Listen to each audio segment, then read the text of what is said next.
नमस्कार स्टूडेंट्स, आपका एक बार फिर स्वागत है late Shri Ram Kumar College of Special Education Nunlod में।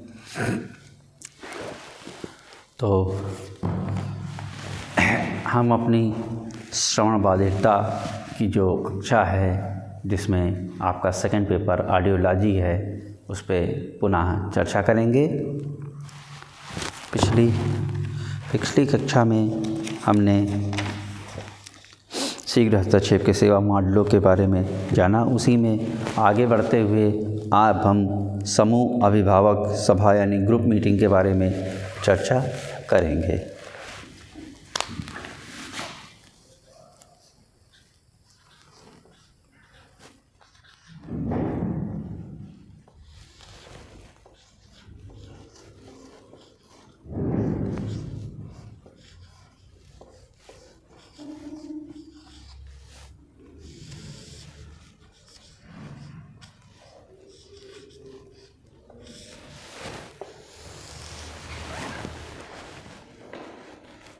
समूह अभिभावक सभा एक ऐसा प्लेटफॉर्म है जहां पर सभी प्रकार के बच्चों के माता पिता अपनी भावना, अनुभव तथा समस्या से जुड़े परिवर्तन सुझाव आपस में बांटते हैं, जिसके फलस्वरूप बच्चों की समस्याओं का समाधान तथा उनका भाषावाणी विकास से लेकर सर्वांगीण विकास है।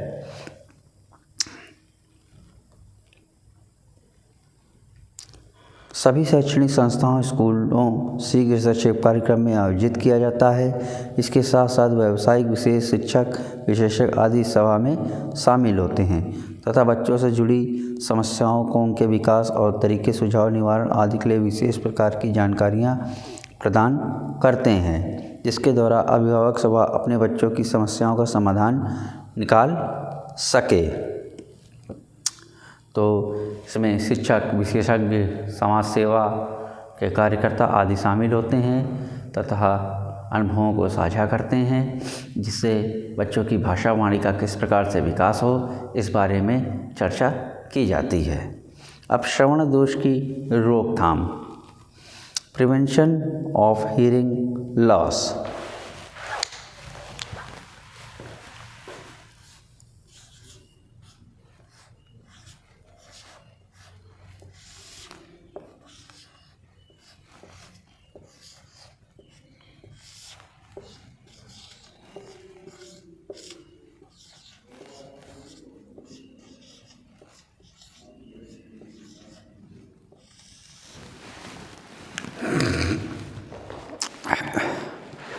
विश्व स्वास्थ्य संगठन WHO 1980 के अनुसार भारत में श्रवण दोषों के कारणों में संक्रमण, अनदेखा तथा ज्ञानता को बताया है।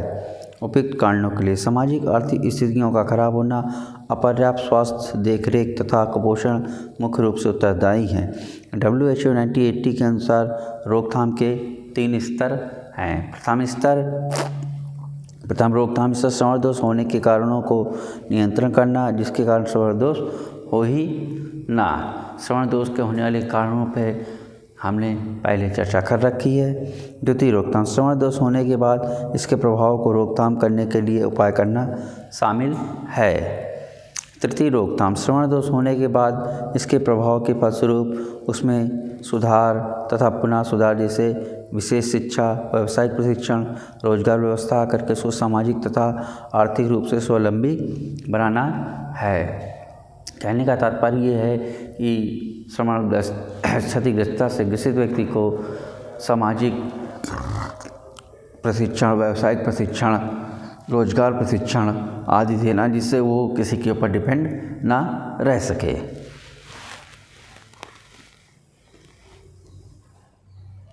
कुछ क्वेश्चंस आपको लिखा देता हूँ।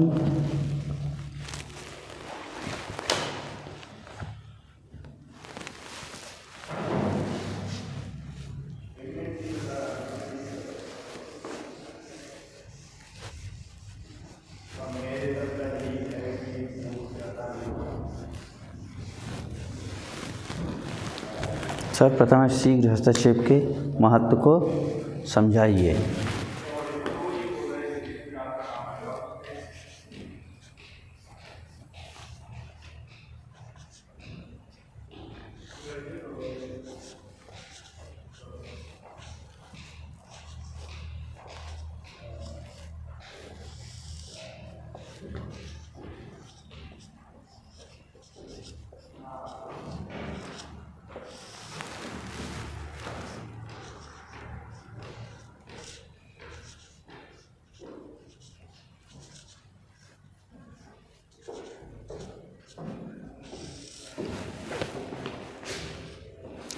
नेक्स्ट है शीघ्र हस्तक्षेप के प्रकार बताइए।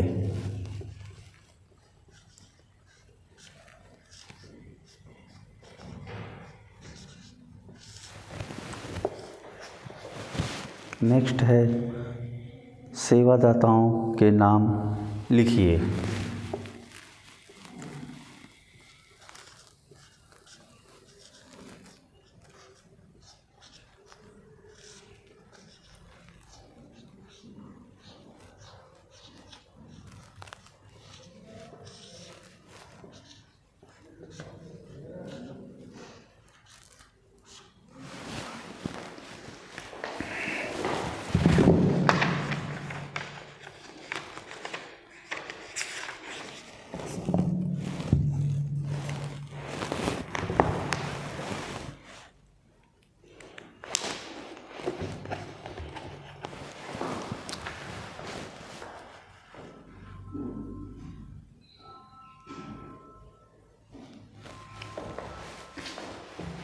अब हम चर्चा करेंगे श्रवण मूल्यांकन क्या होता है।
Hearing assessment.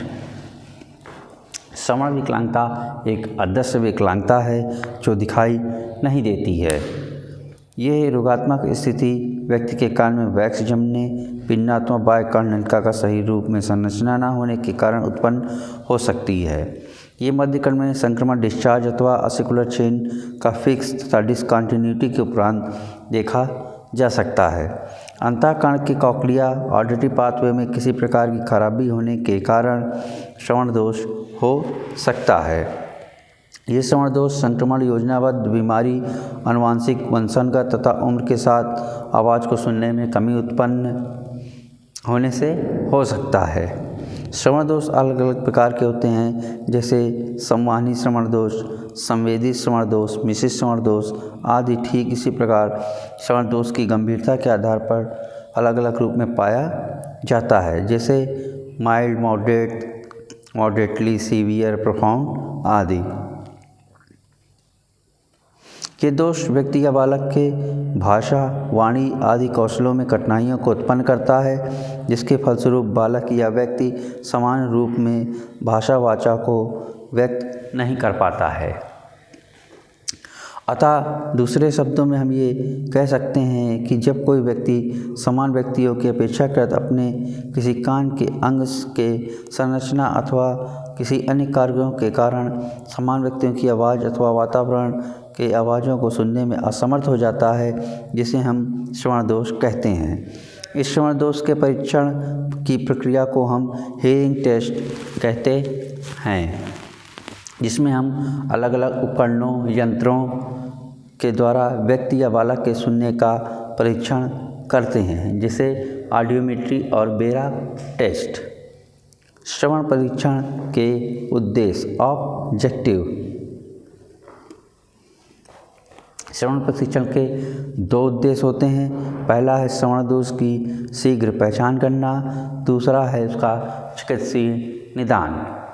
तो पहचान करने में श्रवण परीक्षण का मुख्य उद्देश्य बच्चे के श्रवण दोष की शीघ्र पहचान करना होता है। इसमें बच्चे के सुनने संबंधी किसी संक्रमण, ट्रॉमा एवं आनुवंशिकता आदि का पहचान करके उसके श्रवण क्षमता का अधिकतम से अधिकतम रूप का प्रयोग करना सिखाया जाता है। चिकित्सीय निदान यानी मेडिकल डायग्नोसिस, श्रवण प्रशिक्षण चिकित्सीय निदान अथवा निदान संबंधी उचित सुझाव एवं उनके चिकित्सीय सर्जरी में हमेशा सहायता प्रदान करता है।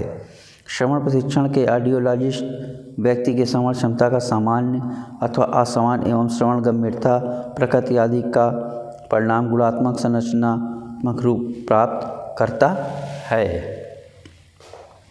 ऑडिटरी फिटनेस, श्रवण प्रशिक्षण और उचित निदान व्यक्ति के ऑडिटरी फिटनेस और उसके श्रवण क्षमता की संवेदनशीलता के बारे में जानकारी प्रदान करता है।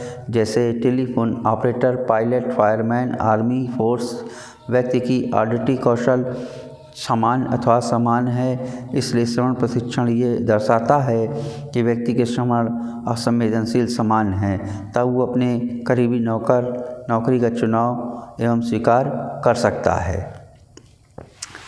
तो ये तो रही बात कहते हैं निदान और फिटनेस की। अब पुनर्वास कार्यक्रम की ओर आते हैं। प्लानिंग ऑफ रिहैबिलिटेशन प्रोग्राम, पुनर्वास कार्यक्रम की योजना। श्रवण प्रशिक्षण के सूचना के आधार पर पुनर्वास की योजना को तैयार किया जाता है। इस प्रकार श्रवण प्रशिक्षण व्यक्ति के श्रवण गंभीरता के बारे में जानकारी देता है। ये पुनर्वास के कार्यक्रम के द्वारा श्रवण यंत्र के चुनाव, हेयरिंग फिटिंग, विशेष विद्यालय, समान विद्यालय, व्यावसायिक प्रशिक्षण, जॉब की पहचान अथवा बच्चे की भाषा वाणी आदि के विकास करने में सहायता प्रदान करता है।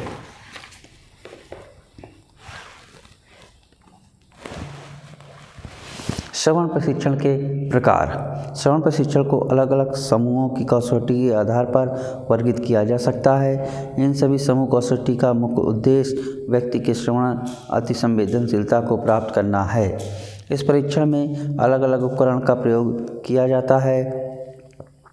ये उपकरण अलग अलग प्रकार के कृत्रिम कंप्यूटरीकृत का साधारण औजार है। इस परीक्षण के कुछ और लाभ दोष को निम्न में वर्गीकृत किया गया है।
पहला होता है अनौपचारिक श्रवण प्रशिक्षण और दूसरा है औपचारिक श्रवण प्रशिक्षण।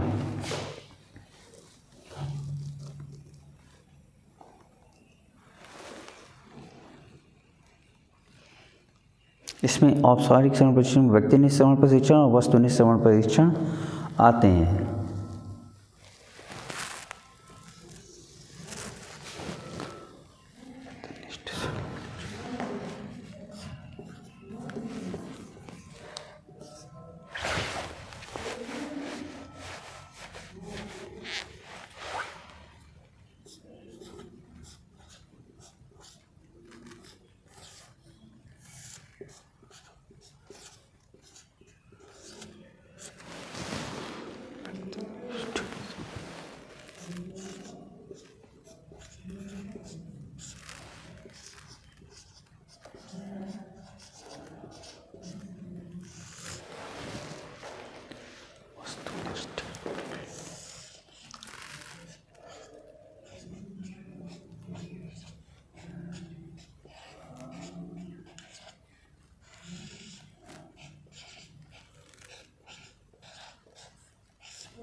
जो हमारा व्यक्तिनिष्ठ श्रवण प्रशिक्षण होता है, इसमें सब्जेक्ट यानी कि जो जिसकी हम जांच कर रहे हैं उसकी पूरी सहभागिता होती है, जबकि वस्तुनिष्ठ जो श्रवण प्रशिक्षण होता है इसमें सब्जेक्ट की सहभागिता की आवश्यकता कम होती है।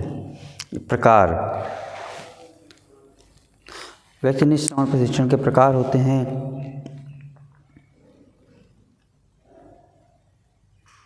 ट्यूनिंग फॉर्क परीक्षण, प्योर टोन ऑडियोमेट्री, वाणी ऑडियोमेट्री, ASSR। और वस्तुनिष्ठ श्रवण प्रशिक्षण के प्रकार होते हैं immittance audiometry, auto acoustic emission, तीसरा ब्रेन इवोक रिस्पॉन्स ऑडियोमेट्री, जिसे हम बेरा कहते हैं। बेरा एक ऐसा टेस्ट है जो बच्चे के जन्म लेने के तुरंत बाद किया जा सकता है और ये पता लगाया जा सकता है कि बच्चे में श्रवण बाधिरता है अथवा नहीं। औपचारिक श्रवण प्रशिक्षण के उद्देश्य, औपचारिक श्रवण प्रशिक्षण का उद्देश्य स्क्रीनिंग करने के लिए किया जाता है। इसका मुख्य उद्देश्य श्रवण विकलांगता की शीघ्र पहचान करना। ये परीक्षण श्रवण व्यवहार के प्रतिक्रिया पर आधारित है। श्रवण के द्वारा ये ज्ञात होता है कि श्रवण क्षमता समान है अथवा नहीं। अनौपचारिक परीक्षण प्रायः 2 साल की आयु वाले शिशुओं तथा बच्चों पर किए जाते हैं, परंतु ये परीक्षण स्कूल जाने वाले बच्चों पर भी किया जा सकता है। इसके बाद अनौपचारिक श्रवण प्रशिक्षणों के लाभ, इसमें किसी विशेष उपकरण की आवश्यकता नहीं होती है, ये बहुत कम समय में किया जा सकता है। परीक्षण करने के लिए किसी प्रशिक्षित व्यक्ति की ज़रूरत नहीं होती है। ये तकनीक बहुत कम खर्चीली है। ये स्क्रीनिंग के लिए बहुत आसानी से उपयोग की जा सकती है। इसके द्वारा कम समय में ज़्यादा लोगों का श्रवण प्रशिक्षण किया जा सकता है और ये शीघ्र पहचान के लिए उपयोगी है। अब चर्चा करते हैं इसकी हानियों की। तो श्रवण दोष की गंभीरता अथवा प्रकार के बारे में जानकारी प्राप्त नहीं होती है, ये विश्वसनीय नहीं होता है। इस परीक्षण के बाद औपचारिक परीक्षण जरूरी होता है। ये परीक्षण केवल स्क्रीनिंग के लिए उपयोग किया जा सकता है, ना कि डायग्नोसिस के लिए। क्लॉक परीक्षण, क्लॉक परीक्षण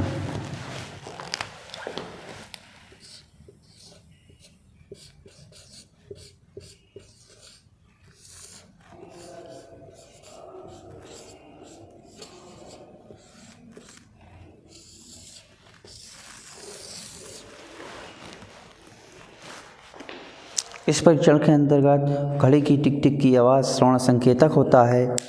श्रवण संकेतक को एक निर्धारित दूरी से दिया जाता है। बच्चे के दिए जाने वाली प्रतिक्रिया को श्रवण संकेतक की आवाज़ से तुलना किया जाता है। अगर बच्चे की प्रतिक्रिया श्रवण संकेतक की आवाज़ एक समान है, अर्थात बच्चे में श्रवण क्षमता है। बच्चे को बैठाल दिया जाता है सब्जेक्ट को, और थोड़ी ही दूर पे एक घड़ी रख दी जाती है जिसकी टिक टिक की आवाज़ बच्चे को कहते हैं दी जाती है।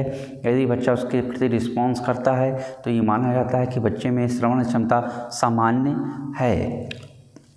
इसके बाद है क्वाइन परीक्षण।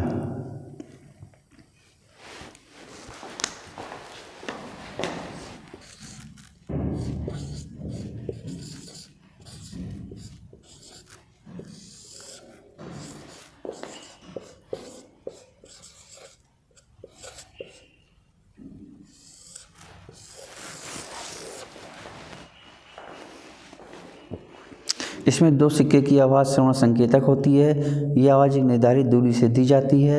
एक समान रूप से सुनने वाले बच्चे का प्रतिक्रिया परीक्षण किए जाने से बच्चे की प्रतिक्रिया से तुलना की जाती है।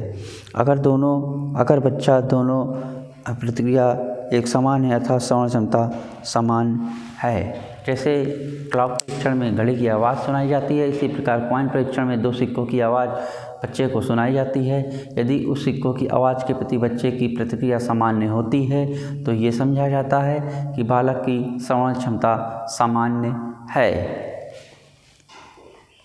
विभिन्न आयु वर्ग वाले बच्चे हेतु अनौपचारिक परीक्षण, informal test for various as.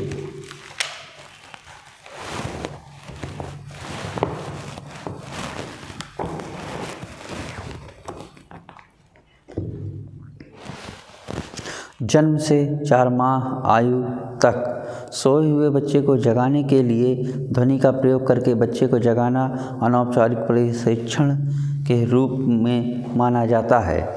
इसके अलावा आँख खोलना, आँख झपकना आदि प्रतिक्रिया को देखा जाता है। यदि ध्वनि के प्रति कोई प्रतिक्रिया नहीं करता है तो उसे औपचारिक परीक्षण के लिए भेजा जाता है। 4 से 7 माह की आयु तक ध्वनि उद्दीपक स्टिमुलेशन बच्चे की दृष्टि क्षेत्र से लगभग 1 फीट की दूरी पर ही प्रस्तुत की जानी चाहिए। औपचारिक प्रशिक्षण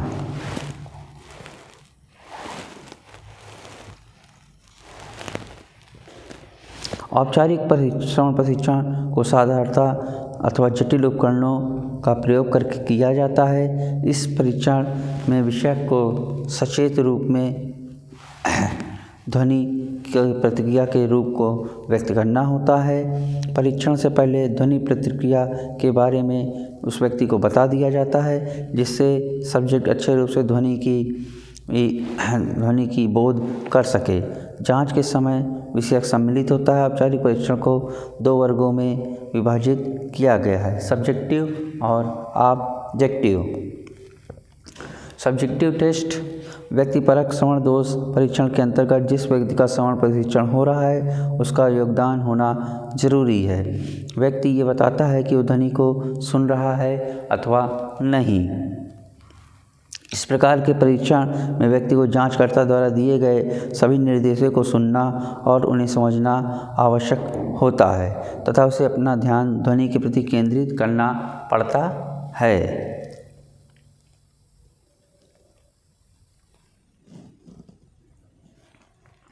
ऑब्जेक्टिव टेस्ट वस्तुगत परीक्षण में श्रवण परीक्षण उपकरणों के द्वारा किया जाता है। इसमें किसी भी व्यक्ति के योगदान की जरूरत नहीं होती है, जैसे बेरा टेस्ट। कंडीशनिंग जागरूकता करना। जब छोटे बच्चे की श्रवण क्षमता की जांच की जाती है तब परिस्थिति तकनीक कंडीशनिंग टेक्निक का उपयोग किया जाता है, जिसमें बच्चे को आवाज़ सुनाई देने पर हाथ उठाकर प्रतिक्रिया देने के लिए कहा जाता है, परंतु बच्चे को गेम के द्वारा ध्वनि सुनाई देने पर प्रतिक्रिया देने के लिए प्रशिक्षित किया जाता है। अर्थात खेल खेल में बच्चे की श्रवण क्षमता का मूल्यांकन यानी असेसमेंट किया जाता है। इस प्रक्रिया को प्ले ऑडियोमेट्री या कंडीशनिंग ऑडियोमेट्री कहते हैं।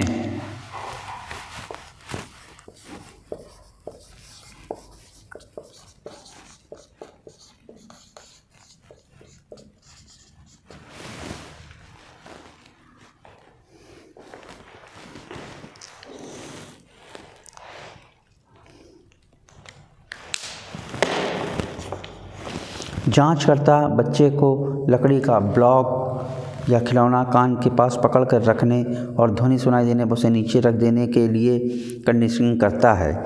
इसके लिए जांचकर्ता बच्चे के सामने उसके अभिभावक के सहयोग से कंडीशनिंग तकनीक का प्रदर्शन डिमॉन्स्ट्रेट करके दिखाता है, जिसमें जांचकर्ता पहले अभिभावक के कान के पास खिलौने अथवा ब्लॉक रखता है और डफली, डमरू, ढोलक जैसी आवाज़ उत्पन्न करने वाली वस्तुओं नॉइज़ मेकर का उपयोग कर बच्चे के सामने ध्वनि देता है। इस प्रकार बच्चा देखता है कि जांच के नॉइज़ मेकर से ध्वनि देने पर अभिभावक ने खिलौना रख दिया था। इस प्रकार के प्रदर्शन से बच्चे के सामने किए जाते हैं। इसके पश्चात जांचकर्ता खिलौने के बच्चे को कान के पास रखता है और उसके सामने नॉइज़ मेकर से ध्वनि देता है। जैसे ही ध्वनि आती है बच्चा खिलौने को नीचे रखने में जांचकर्ता या अभिभावक की सहायता करते हैं। इस प्रकार के कुछ प्रदर्शन करने के बाद जांचकर्ता खिलौने को बच्चों के कान के पास रखता है और आवाज़ उत्पन्न होने पर खिलौने को नीचे रखने के लिए प्रोत्साहित करता है। यदि बच्चा यह क्रिया एक्टिविटी करता है तब उसे ताली बजाकर, मुस्कुराकर, टॉफ़ी, चॉकलेट या हाव भाव के धनात्मक पुनर्बलन पॉजिटिव रीइंफोर्समेंट दिया जाना चाहिए। बच्चा अपने सामने ध्वनि होते देख प्रतिक्रिया देता है, इसीलिए इसे दृष्टि कंडीशनिंग, विजुअल कंडीशनिंग कहते हैं। इसके पश्चात बच्चे को श्रवण प्रतिक्रिया देने योग्य बनाने के लिए प्रशिक्षित किया जाता है। इसके लिए जांचकर्ता बच्चे के पीछे जाकर ध्वनि देता है। अब बच्चे की प्रतिक्रिया सिर्फ श्रवणिक होती है। यदि बच्चा कुछ सिर्फ सुनकर प्रतिक्रिया देने योग्य हो गया है तो हम कह सकते हैं कि बच्चा श्रवण कंडीशनिंग हो गया। अब वो प्योर ऑडियोमेट्री के लिए तैयार है। प्योर ऑडियोमेट्री में बच्चा हेडफोन, वायु चालकता, कंपाइन वाइब्रेटर लगाने के लिए तैयार नहीं होता तो जांचकर्ता स्वयं के कान पर हेडफोन और अस्थि चालकता लगाकर दिखाना चाहिए या अभिभावक के कान में लगाकर दिखाना चाहिए, जिससे बच्चे का भय दूर हो जाए अर्थात उसकी जो झिझकता है वो ख़त्म हो जाए। तो कुल मिला के बात ये है कि कंडीशनिंग के लिए पहले जो प्रशिक्षक होता है उसको सामने से फीडबैक देता है और जब बच्चे के समझ में आ जाता है तो कान के पीछे जाके ध्वनि उत्पन्न करता है, जिससे बच्चा रिस्पॉन्स देता है या नहीं देता इसको देखा जाता है। तत्पश्चात अगर ये कंडीशनिंग कामयाब होती है तो बच्चे को प्योर टोन ऑडियोमेट्री के लिए भेजा जाता है, जहाँ वो हेडफोन लगाकर उसमें एयर कंडीशन और बोन कंडीशन के माध्यम से उसकी श्रवण की जांच की जाती है।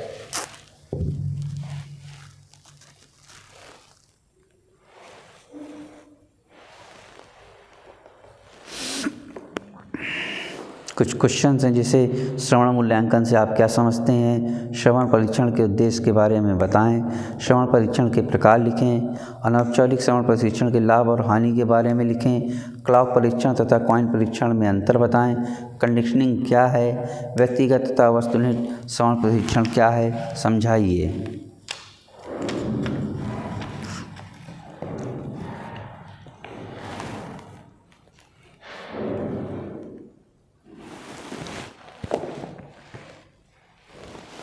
तो इस प्रकार से आज हम लोगों ने कंडीशनिंग और परीक्षण के बारे में जाना, जैसे कि औपचारिक श्रवण प्रशिक्षण, अनौपचारिक श्रवण प्रशिक्षण और औपचारिक श्रवण प्रशिक्षण। औपचारिक श्रवण प्रशिक्षण में दो तरह के परीक्षण होते हैं, व्यक्तिनिष्ठ श्रवण प्रशिक्षण और दूसरा वस्तुनिष्ठ श्रवण प्रशिक्षण। इन दो परीक्षणों के द्वारा हम बच्चे की श्रवण क्षमता की जाँच करने का प्रयास करते हैं। व्यक्तिनिष्ठ श्रवण प्रशिक्षण में सहभागिता की आवश्यकता होती है, परंतु वस्तुनिष्ठ श्रवण प्रशिक्षण में इस चीज़ की आवश्यकता नहीं होती है। इसके बारे में हमने क्लॉक परीक्षण और कॉइन परीक्षण के बारे में जाना। क्लॉक परीक्षण में बच्चे के सामने घड़ी रख दी जाती है और उसकी वो टिक टिक की आवाज़ सुनकर अपनी प्रतिक्रिया देता है। इसी प्रकार कॉइन परीक्षण में बच्चे के सामने दो सिक्कों को आपस में उनसे ध्वनि उत्पन्न करके बच्चे के कान में दी जाती है और उसका रिस्पॉन्स देखा जाता है। तो आज की कक्षा यहीं समाप्त करने का अनुरोध करता हूं और कल हम ट्यूनिंग फॉक्स परीक्षण। ट्यूनिंग फॉक्स एक ऐसा यंत्र होता है जिससे जो हमारे ENT सर्जन्स होते हैं वो औपचारिक परीक्षण करते हैं।